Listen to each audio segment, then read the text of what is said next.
प्रिय विद्यार्थी, भगड़िया बाल विद्या निकेतन ऑनलाइन क्लास में आपका स्वागत है।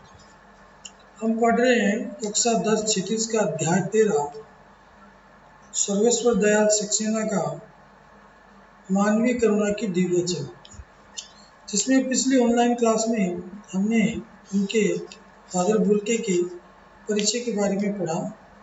हमने जाना कि वो रेमशेपल के रहने वाले, बेल्जियम के रेमशेपल शहर के रहने वाले थे।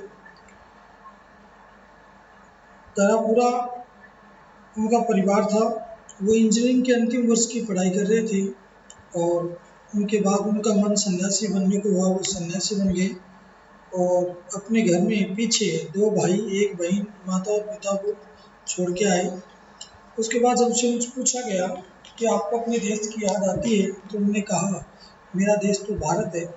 तब उनसे पूछा गया कि आपको अपनी जन्म भूमि की याद आती है, तो उन्होंने कहा हाँ, मेरी जन्मभूमि रेमशेपल बहुत सुंदर है। घर में किसी की याद आती है, तो उन्होंने कहा कि मेरी माँ की मुझे बहुत याद आती है। उनके पिता व्यवसायी थे। 2 भाई में से एक भाई पादरी था और दूसरा भाई वहीं पे काम करता था।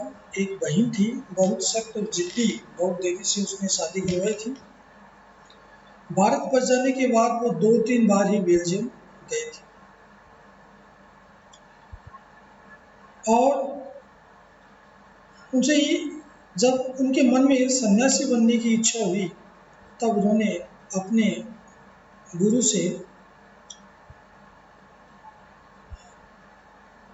सन्यासी बनने के लिए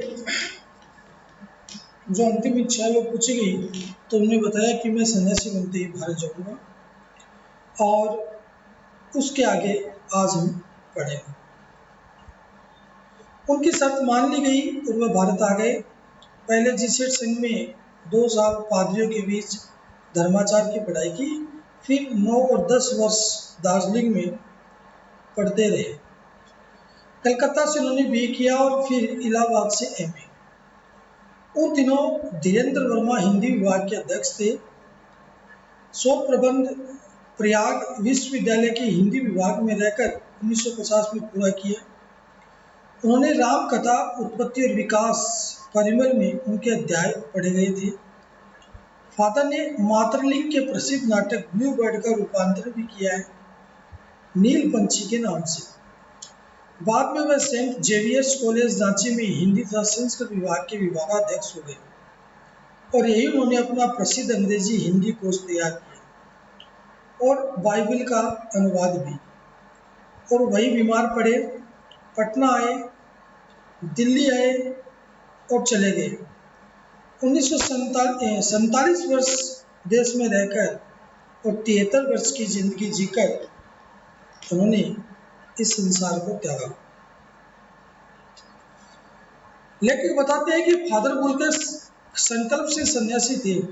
कभी कभी लगता वह मन से सन्यासी नहीं थे। रिश्ता बनाते थे तो तोड़ते नहीं थे।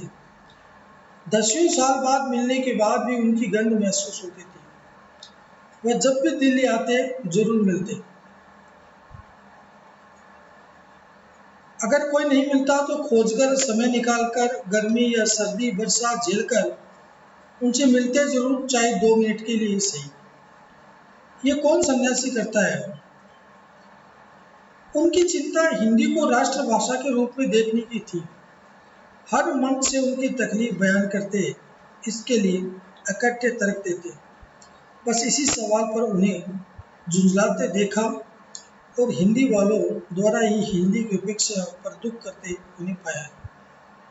घर परिवार के बारे में, निजी दुख तकलीफ के बारे में पूछना उनका स्वभाव था और बड़े से बड़े दुख में उनके मुख से सांत्वना के जादू भरे 2 शब्द सुनना एक ऐसी रोशनी भर देता था जो किसी गहरी तपस्या से जन्मती है। हर मौत दिखाती है जीवन को नई राह। मुझे अपनी पत्नी और पुत्र की मृत्यु याद आ रही है और फादर के शब्दों से झलकती विरल शांति भी। इस तरह लेखक ने बताया कि फादर बुल्के ने भारत में रहकर क्या क्या किया था। उन्होंने कलकत्ता से बीए, इलाहाबाद से एमए किया, प्रयाग विश्वविद्यालय हिंदी विभाग में रहकर उन्होंने राम कथा उत्पत्ति और विकास लिखा।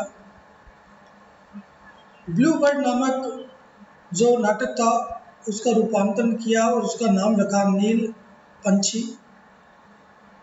सेंट जेवियर्स कॉलेज रांची की संस्कृत और विभाग में वो विभागाध्यक्ष रहे। उन्होंने अंग्रेजी हिंदी का शब्दकोश तैयार किया। वो बहुत मिलनसार थे। इतनी चीज़ें आज हमने इस पाठ में पढ़ी। इसका शेष भाग हम अगली ऑनलाइन क्लास में पढ़ेंगे। तब तक के लिए धन्यवाद।